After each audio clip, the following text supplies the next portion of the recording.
시간 함께 하신 하나님 말씀 역대기상 11장 1절에서 3절까지 말씀입니다. 역대상 11장 1절에서 3절.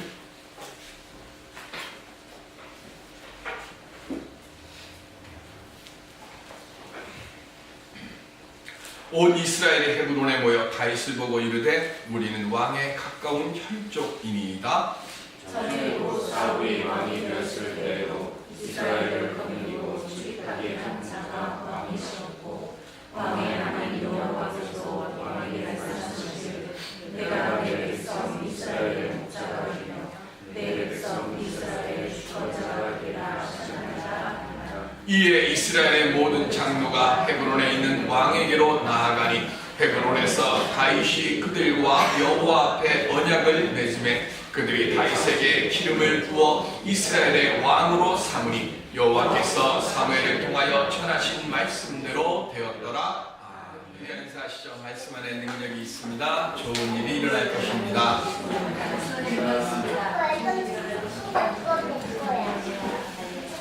전설적 미국의 코미디언 밥 호프라는 분이 있습니다. 이분이 월남전 참전용사 미문 공연에 좀 와달라고 여러 번 초청을 받았는데 너무 바쁘다 보니까 도저히 시간을 낼 수가 없었습니다. 그런데도 밥 호프가 오기를 너무 많은 분들이 기다리니까 어떻게 시간을 만들어서 딱 5분 정도의 시간을 만들어서 그곳에 위문 공연을 가기로 했습니다. 드디어 바포부가 이제 5분의 공연을 하기 위해서 무대 위에 올라갔는데 5분이 지나고 10분이 지나고 20분이 지나고 내려오지를 않습니다. 그 옆에서 그 다음 행사를 준비해야 되는 사람이 발을 동동동동 구르고 있는데 30분이 훨씬 지난 뒤에 바포부가 내려왔습니다. 그래서 애타는 마음으로 아니 5분을 약속을 하고 올라가셨는데 왜 이렇게 오래 들어 있었습니까? 하고 바포부에게 물었습니다. 그랬더니 바포프가 무대 맨 앞에 앉아있는 2명의 상위용사를 가리키면서 저 사람들 때문에 내가 지금 위문을 온 게 아니라 오히려 위문을 받았습니다. 그러니 내가 어떻게 일찍 내려갈 수 있겠습니까? 라고 이야기를 했다고 합니다. 그런데 그 두 사람을 보니까 두 사람이 다 상위용사들인데 각각 팔 하나씩이 없는 사람들. 팔 하나씩밖에 없는 그 사람들이 지금 바포프가 앞에 나와서 공연을 하는데 노래 부를 때 그 한쪽 팔밖에 없는 그들이 서로의 팔을 부딪히면서 노래를 박수치면서 노래를 부르고 그 손으로 서로 마주잡고 위로하고 힘주는 그 모습을 보면서 바포프가 오히려 큰 힘을 얻었다고 이야기를 했습니다. 상처 입은 심령들끼리 그리고 상한 육체를 가지고 낙심치 않고 서로 의지하며 서로 함께 부딪히며 소리를 내며 무언가를 하려고 할 때 세상의 많은 사람들에게 그 모습을 통해 힘을 줄 수 있을 것이고 그리고 무엇보다도 우리를 사랑하시는 우리 하나님의 마음을 감동케 하는 역사가 일어나게 되어질 줄로 믿습니다. 오늘 예배를 드리러 오는 우리들이 온전해서 무엇을 하는 것이 아닙니다. 부족하고 모자라기 때문에 우리가 서로가 서로의 의지가 되고 서로의 한쪽 팔이 되고 한쪽 손이 되고 한쪽의 마음이 되고 등허리가 되어주고서 서로의 부족함들을 통해 함께 아름다운 일들을 만들어 가고자 우리가 주 앞에 고백하고 그렇게 살아갈 때 주님께서 우리들을 통하여 놀라운 역사를 만들어 주실 줄로 믿습니다. 지금 이 시간 그 은혜의 아름답고 복된 열매를 만들어 갈 수 있는 우리 모두가 다 되시기를 주의 이름으로 축원드립니다. 그럼 어떻게 하면 그런 역사를 우리가 만들어 갈 수 있을까요? 저는 오늘 본문의 말씀을 통하여서 다윗을 통해 그 은혜를 함께 살펴보고자 오늘 본문의 말씀은 다윗이 온전한 이스라엘 왕이 되는 대관식에 대한 이야기입니다. 사울이 죽고 난 뒤에 다윗은 남쪽의 유다 지파의 왕이 됐습니다.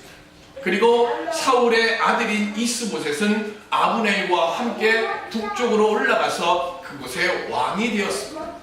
그렇게 서로 남과 북으로 대치되어서 7년이 넘는 긴 시간들을 그렇게 지나가고 있다가 하루는 아브넬이 와서 다윗에게 이제 내가 이 나라를 당신에게 드릴 테니까 우리와 함께 합시다 라고 이야기를 합니다.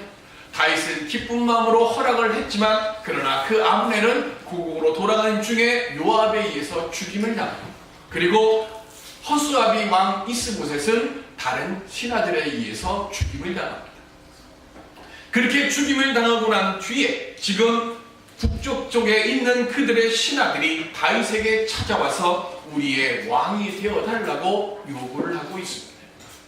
왜 그럴까요? 저는 순진해서 북한에 김일성이 죽거나 김정일이 죽으면 북한은 그냥 빨리 망할 줄 알았습니다. 그런데 김일성이 죽고 김정일이 죽어도 망하지를 않고 김일성이 죽고는 김정일이 왕이 되고 김정일이 죽고 나니까 또 김정은이 왕이 되더라고요. 지도자가 없어지고 장수가 없어지면 그 나라는 사실은 집행을 할 수가 없습니다. 그런데 사울의 지파를 쫓아서 갔던 그 신하들이 가만히 보니까 이제는 아브넬도 죽고 그리고 이스보셋도 죽고 나니까 그 나라를 지켜줄 왕도 없고 장수도 없으니까 가만히 있으면 다윗에 의해서 이 나라가 망하게 되고 그러다 보면 자기들의 목숨도 유지할 수 없다는 것을 알게 됐습니다. 그래서 그들이 지금 나라를 들어서 통째로 다윗에게 바치려고 찾아온 겁니다. 그러면서 그들이 7년 6개월 동안 통치하고 있던 헤브론으로 다윗을 찾아와서 세 가지의 논리를 펼치면서 당신이 우리들의 왕이 되어 주십시오라고 이야기를 합니다. 그 첫 번째 이유는 11장 1절에 우리는 왕에 가까운 혈족이니이다 라고 말합니다. 신명기 17장 15절에 보시면 시작. 반드시 내 하나님 여호와께서 택하신 자를 내 위에 왕으로 세울 것이며 내 위에 왕을 세우려면 내 형제 중에서 한 사람을 할 것이요 내 형제 아닌 타국인을 내 위에 세우지 말 것이며 아멘. 율법에 하나님께서 세우시기를 이 나라의 왕은 그 당시 애굽이나 다른 여러 나라들을 보면 그 나라 사람이 아니더라도 그 나라의 왕이 될 수 있는 조건들이 있었는데 그렇게 하면 안 된다. 반드시 너의 혈족 안에서 왕으로 세우라고 율법에 명시했는데 지금 다윗이여 당신은 율법에 명시된 대로 우리의 혈족이니까 당신이 우리의 왕이 되는 것이 첫 번째입니다.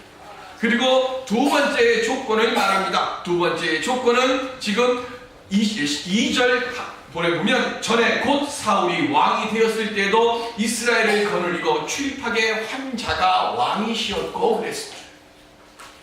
여기서 말하는 출입하게 한 자라고 하는 것은 너 가지마 이 뜻이 아닙니다. 히브리 원래의 뜻은 지휘력이 있는 사람, 전쟁에 나가서 싸움을 하면 연전연승을 하는 사람이라는 뜻입니다.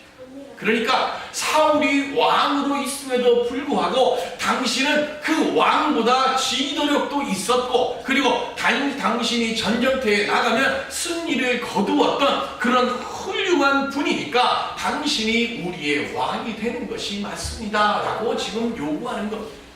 그리고 마지막 세 번째로 2절 하반부에 보면 여호와께서 말씀하시기를 내가 내 백성 이스라엘의 목자가 되며 내 백성 이스라엘의 주권자가 되리라 하셨나이다 라고 말했습니다. 세 번째 이유가 뭐냐 하면 하나님께서 당신을 하여금 왕이 되도록 말씀하셨습니다. 그러니 당신이 왕이 되어야 합니다 라고 말씀을 합니다. 이스라엘은 신정국가라고 합니다. 신정국가라고 하는 말의 뜻이 뭡니까? 하나님께서 왕이 될 자를 택하여 주신다는 겁니다. 그러니까 지금 당신은 하나님께서 택하여 주신 분이니까 우리의 왕이 되십시오. 그랬더니 다윗이 그 말을 합당히 여기고 이제 내가 그런 왕이 되겠다고 대관식을 났습니다. 20년 전에 다윗은 아버지 이새의 집에 찾아온 사무엘로부터 첫 번째 기름 부음을 받습니다. 다윗은 모두 3번의 기름 부음을 받습니다. 이스라엘 땅 누구도 3번의 기름 부음을 받은 사람은 없습니다. 기름 부음이 곧 메시아고 메시아가 곧 구세입니다. 그런데 모든 왕은 한 번만 기름 부음을 받고 왕이 되는데 다윗만 유일하게 3번의 기름 부음을 받습니다. 첫 번째는 사무엘을 통해서 기름 부음을 받습니다. 두 번째는 사무엘하 2장 4절에 시작. 유다 사람들이 와서 거기서 다윗에게 기름을 부어 유다 족속에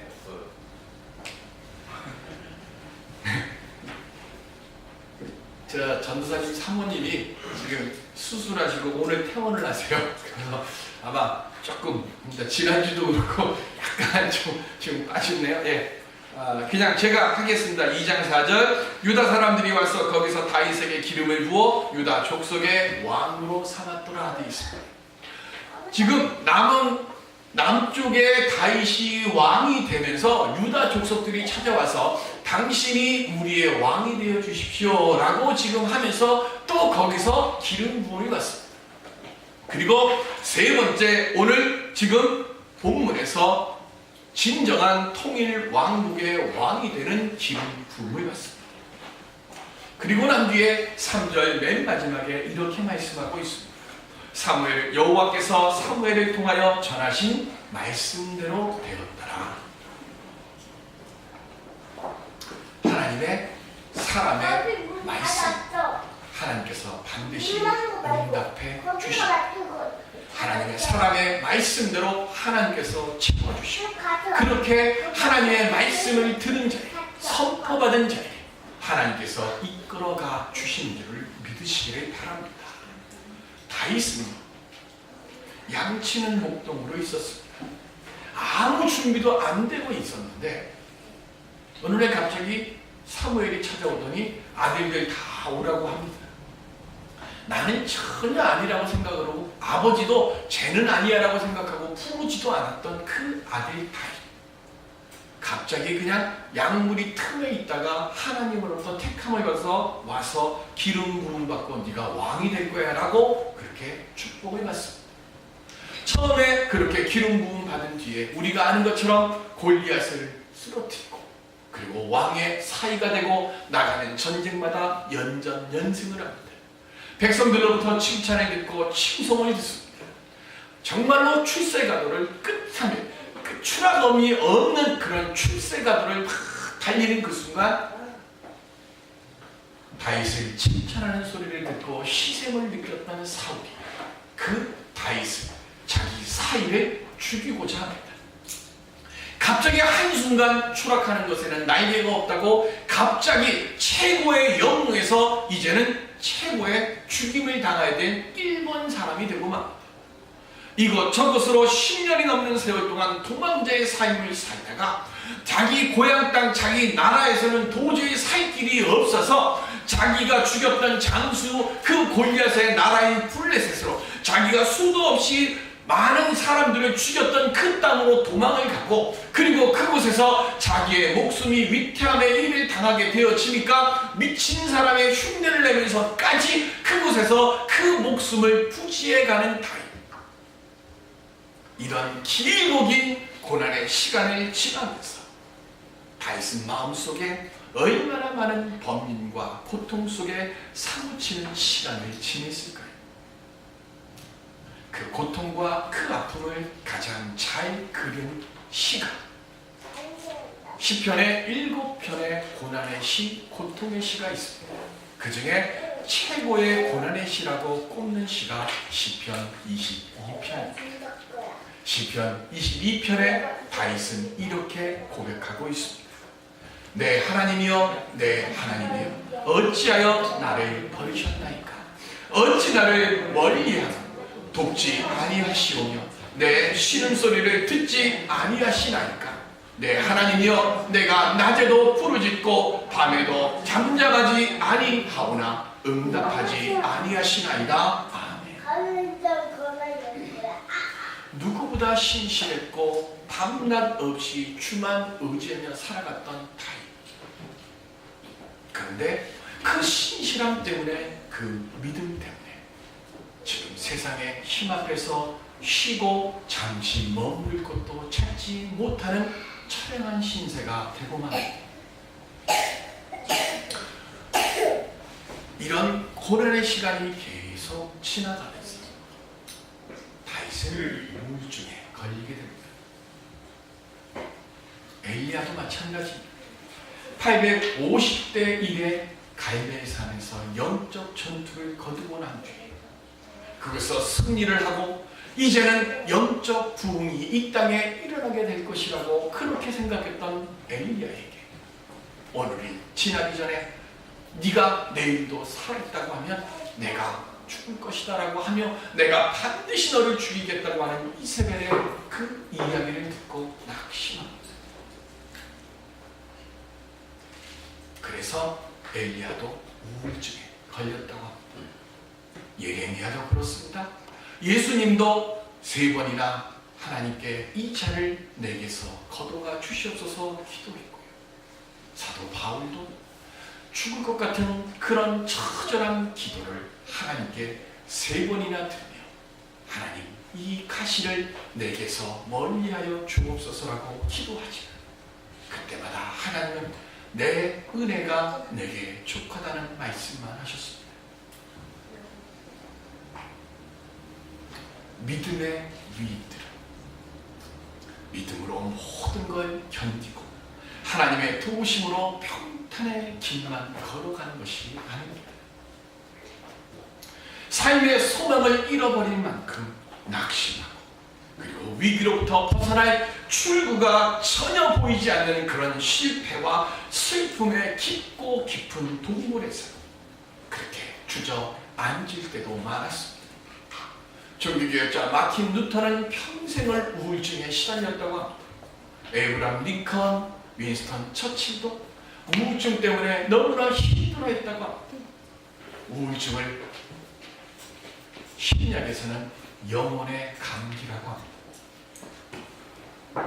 오늘 지금 유광이가 감기가 잔뜩 걸려가지고 지금 저한테 와서 목사님 그래서 아이스크림 먹어서 감기 걸렸다고. 감기라고 하는 것은요, 내가 조금만 방심하면 우리에게 찾아옵니다. 우울증이라는 겁니다. 내가 조금만 낙심하고 내가 조금만 연약해지면 어느 순간 감기가 내게 찾아오는 것처럼 우리의 영혼에 찾아옵니다.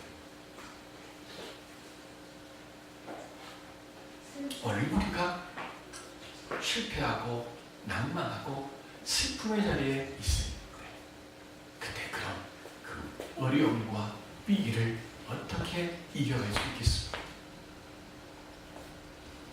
가장 슬프고 낙심한 그곳에 함께 하시는 하나님을 만났을 때 그들은 그 슬픔과 그 아픔의 자리에서 일어서는 은혜를 얻었습니다. 오늘 다윗도 그래서 시편 22편 24절에 이렇게 고백하고 있습니다. 그는 곤고한 자의 곤고를 멸시하거나 싫어하지 아니하시며 그의 얼굴을 그에게서 숨기지 아니하시고 그가 울부짖을 때에 들으셨도다. 믿음이 없어서 낙심하는 것이 아닙니다. 믿음이 없어서 질병에 걸리고 믿음이 없어서 실패하고 믿음이 없어서 방황하는 것이 아닙니다. 믿음이 있어도 지금 그런 일들, 그런 어려움, 그런 낙심 겪습니다. 그러나 하나님의 사람들은 그런 와중에도 그런 전랑의 때에도 그곳에서 주님을 바라보고 그곳에서 주님을 찾고 그곳에서 주님을 부르짖는 믿음을 가졌기 때문에 주께서 도우시러 오시는 그 역사를 결국엔 체험케 되는 줄로 믿습니다. 그래서 히브리서 4장 15절에 이렇게 우리에게 위로의 말씀을 줍니다. 우리 함께 하실까요? 우리에게 있는 대제사장은 우리의 연약함을 동정하지 못하실 리가 아니요 모든 일에 우리와 똑같이 시험을 받으신 이로되 죄는 없으시로다. 아멘. 우리 주님은요, 우리의 아픔을 아시고 우리의 나약함을 아시고 우리의 절망을 아시고 우리의 괴로움을 아시고 무엇보다도 버림자 받은 자의 비참함을 아세요. 예수님부터가 배신을 당했고 버림을 받았고 아무도 나를 돕는 이가 없는 것 같은 그 십자가에 홀로 달리시고 그래서 죽으실 때 운명하실 때 나의 하나님 나의 하나님 어찌하여 나를 버리시나이까 하며 외치시지 않았습니까?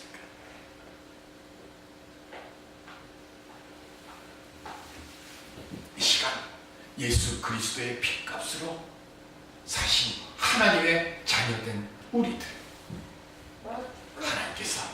우리의 모든 것을 다 아시고 계심을 믿으십시오.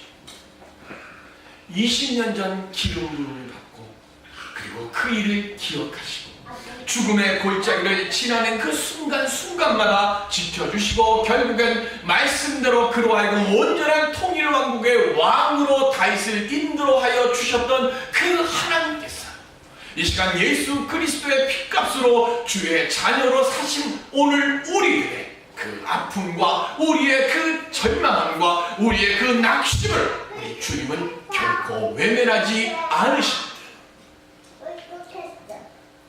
사무엘이 이새의 집에 들어가 기름 부음을 주고자 할 때 엘리야가 사무엘 앞으로 처음 올 때 그의 호술한 외모를 보고 사무엘이 이가 합당한 자라고 속으로 말할 때 주님께서 뭐라 말씀하십니까?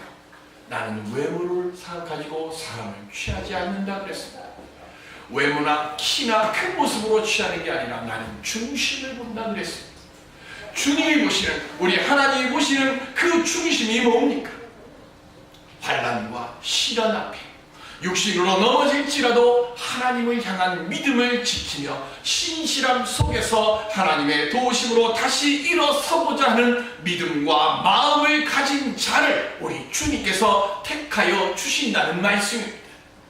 우리의 인생은 철로 역전입니다. 하늘 나라를 향하여 가는 나그네의 걸음입니다.